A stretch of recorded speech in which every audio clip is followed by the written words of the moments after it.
जिसके सिर पर ममता बनर्जी का हाथ हो, बंगाल में उसके खिलाफ कोई चूं भी नहीं कर सकता।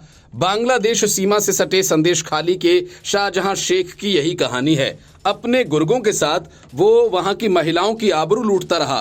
पुलिस बैठ तमाशा देखती रही।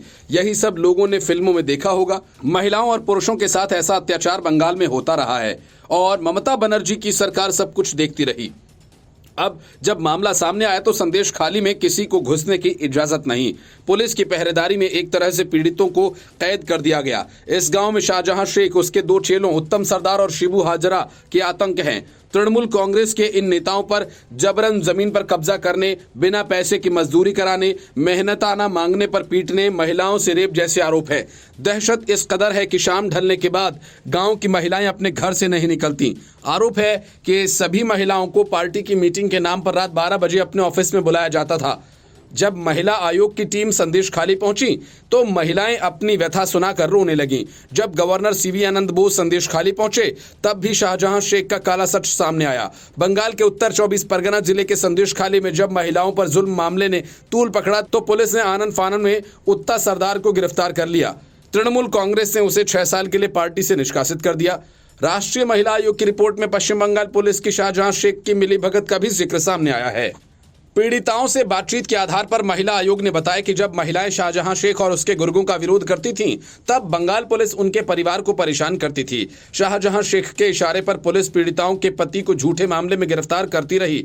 टीएमसी का प्रशासन भी नौकरी करने वाले लोगों को ट्रांसफर करने की धमकी देता रहा। आयोग की सदस्य डेलिना खोंगडुप ने बताया कि संदेश खाली में महिलाओं की हालत और पुलिस की भूमिका भयावह तस्वीर पेश करती है। हालांकि तृणमूल कांग्रेस ने इन आरोपों को निराधार बताया।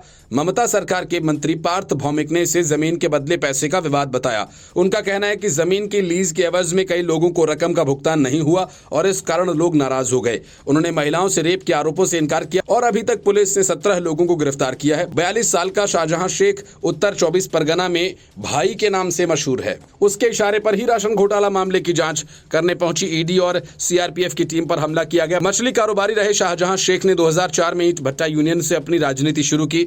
सीपीआईएम ने उसे यूनियन लीडर बनाया। कई धंधों में हाथ आजमाया। जमीन खरीद फरोख्त मामले में, सूद पर पैसे देने के मामले में उसने खूब तरक्की की। 2011 में उसने सीपीएम छोड़ टीएमसी का दामन थामा। किसी जमाने में मुकुल रॉय के खास रहा। शाहजहां शेख टीएमसी का दिग्गज नेता ज्योतिप्रिय मलिक का करीबी माना गया। इसके बाद सत्ता के गलियारे और प्रशासन में उसकी धमक बढ़ गई। महिला आयोग के अनुसार उसके इशारे पर महिलाओं का शारीरिक उत्पीड़न किया गया।